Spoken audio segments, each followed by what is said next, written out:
It's kind of like a family picnic. Like, there's not that many people that are really interested, but your family is interested in each other. And like I told my daughter I was coming to this conference on the patriation of the Constitution. She kind of thinks, like, who would be interested in that? Yet everybody is. They're fascinated. It's kind of like getting together with people who care about a certain point in time that most people wouldn't find fascinating. But for some reason, we're all meant to be here. There's a real there's kind of a gravity of God happening, and here we are all again. It's kind of cool. Yeah. Let's start with that. Why do you think it still matters? Okay. What was happening at the time of patriation and that makes it important? Phew. Well, as I'm listening, I can see it matters very differently to very different people. And so some people it matters because, it was part of a big moment of political importance of which they were an actor. And so they like to reflect on how important that all was. But, from my perspective, it was a time when I was participating in a movement of people who we never knew what we were doing. We just knew that we had to do it. And so we were directed by each other. We were directed by the late Grand Chief George Manuel as to where we were going. But there was something so alive about the power of what the people had to say in the Indigenous movement about them being part of the founding sovereigns of this country, and that this Constitution was being patriated at great peril to them and without regard to the compacts that they had with the Crown and the Royal Proclamation, and that it wasn't a process that they were going to sit down with. They were going to fight for it. We didn't quite know how we were going to go fighting and where we were going, but the movement was so powerful. I made friends in that period that are lifetime friends, and I've seen young people from that period grow into great statesmen and move on to becoming great lawyers and moving into fighting for the United Nations Declaration of the Rights of Indigenous People, and then fighting for Canada to implement it. And it was kind of a moment of great importance in the lives of so many people who I was working with that it became pivotal in my life. Yeah, sort of a defining moment in a strange way for the country. I mean, just the very fact that with the First Nations it set in motion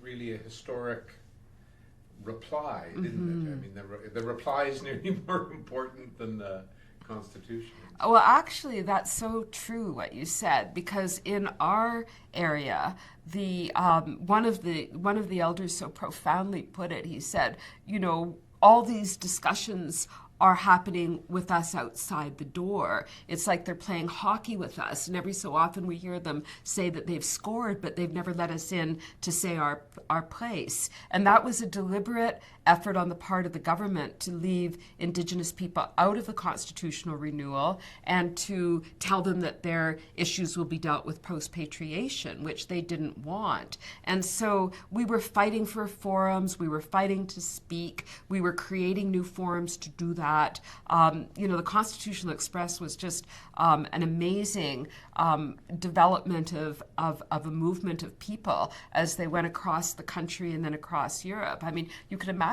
a train, with old people and young people and picking up people along the way, and that's an energetic confinement of a cylinder that's just shooting across the country, building alliances and finding a way for people to make their minds of one mind. And it was a powerful, powerful political event, just being, in the company of people who weren't doing this because they had any other intention but to fight for their rights and make their voice visible and do it together that way. It was pretty awesome. Help for people who don't know much about the Constitution. The significance of, do you say, Section 35? Right. You know, tell me the significance. Well, actually, we didn't want, the Indigenous people I was working for didn't, Section 35 was not their preoccupation. Their preoccupation was to ensure that the Constitution not be patriated until it carried their consent as well, that they be part of the reformulation of how the independence of Canada is going to take place, that they were intent on not eventually having all the power, including the amending power and their treaties, in the hands of Canada.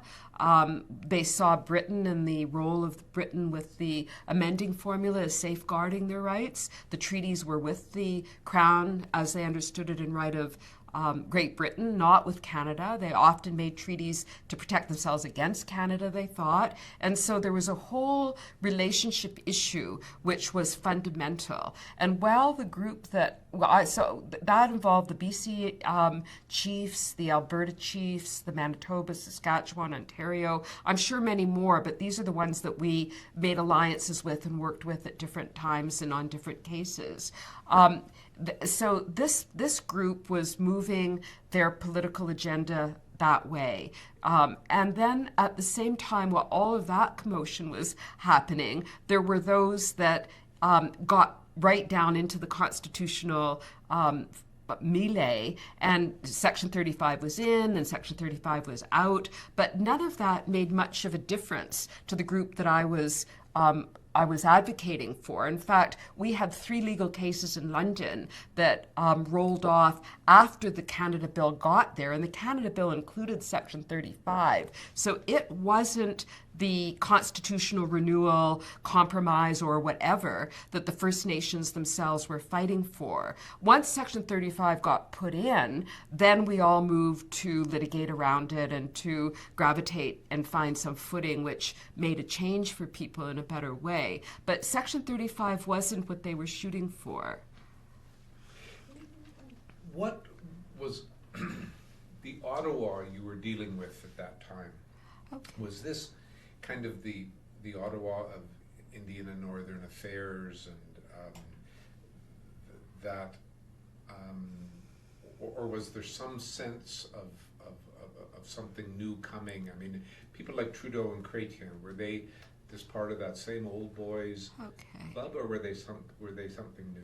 Well, actually, unfortunately, the marriage between Trudeau and Chrétien for the Canada Bill did not bode well, because they were also the marriage for the 1969 White Paper policy, which the policy itself said that constitutional reform would have to be necessary to integrate Aboriginal people as equal citizens to everybody else, which, as you know, across the country, people completely opposed. The Indigenous community did, and the Union of British Columbia Indian Chiefs was birthed, and there was a great coalescing against the White Paper. So then when Trudeau and Chrétien became the big twosome for the Canada Bill, and the first, it wasn't an integration between Indian and Northern Affairs or an isolation of them with the Indigenous people doing that kind of conversation there, because Trudeau had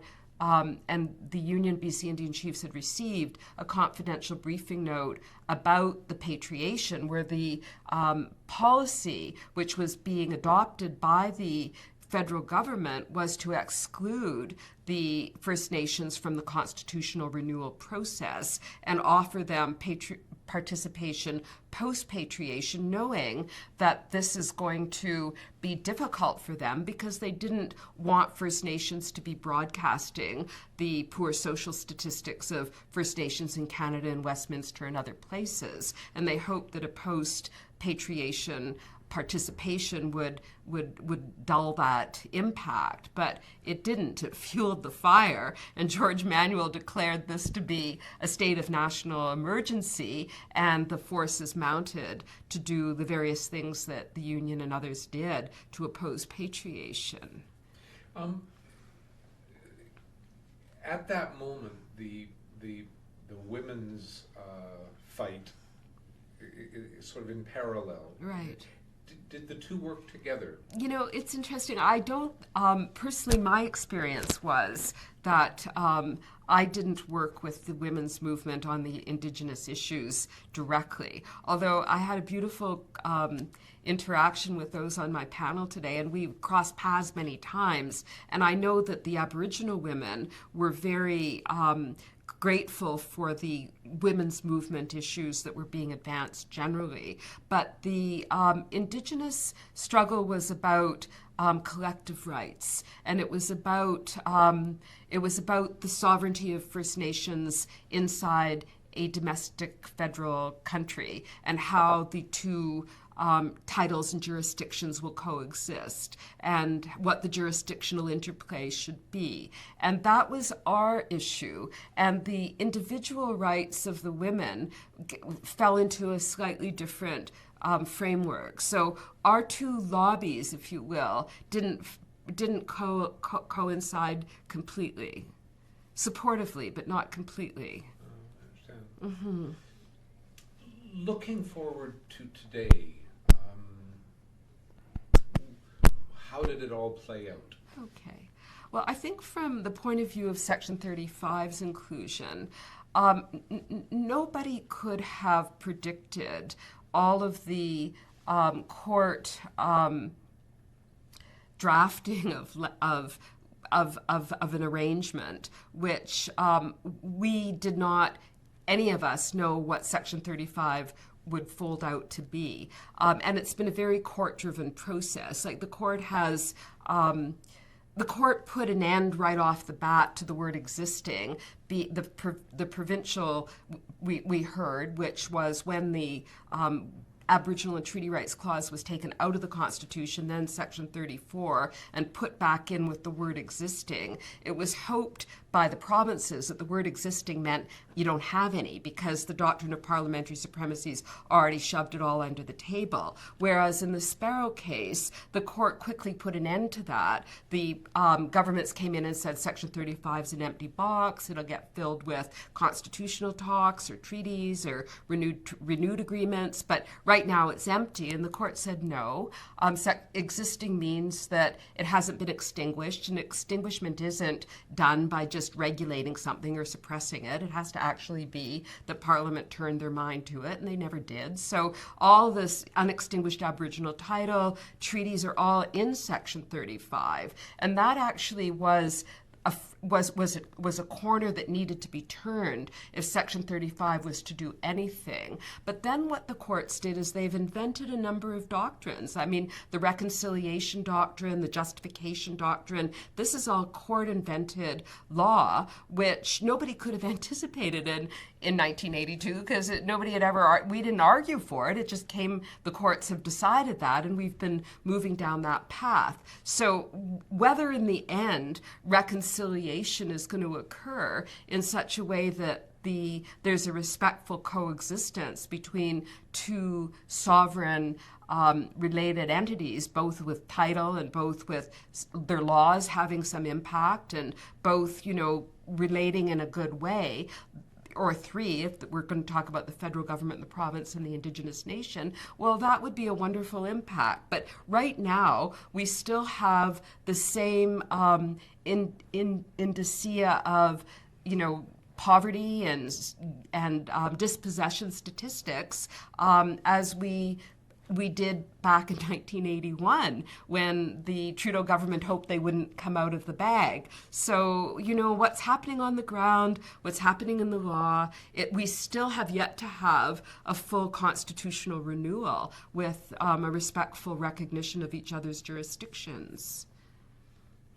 Do you see some reason for optimism, just personally? Or? Well, personally, the reason I feel some degree of optimism is that we've had, perhaps some of the decisions we've had from the courts wouldn't have happened if Section 35 and the reconciliation principles weren't there. For example, in the Delgamuukw case, the court said that Aboriginal title has not been extinguished in British Columbia. It's got a jurisdictional and an economic component and a right to use the land. And in Haida, the court said that there's constitutional obligations on the Crown arising from the assertion of sovereignty. It includes the duty of the Crown to consult and accommodate, and many other duties which are implied in making a constitutional relationship work. So and then in the Campbell case, which I think offers us the greatest hope, the court said that jurisdiction isn't exhaustively divided between the federal and provincial governments. There's room in Section 35 for Indigenous laws. So that table is set in a way which I think could lead to something quite wonderful if we had some push on the other side of the table of wanting to do something other than to dominate. If they can leave behind the, domination factor of who's going to have the final word, and they can just move into a respectful discussion about how we're going to live together without having to go to court and prove things. We can just talk about it. We've got enough benchmarks from the court now to make something work. So I would have to say I'm optimistic, but at the same time, the government negotiation mandates that they bring to the BC treaty process are still based on extinguishment, based on a policy which the courts have repudiated. So where do we go from there? Yeah, big question. Big question. Thank you. Let's Thank you. So much fun. Good to talk to.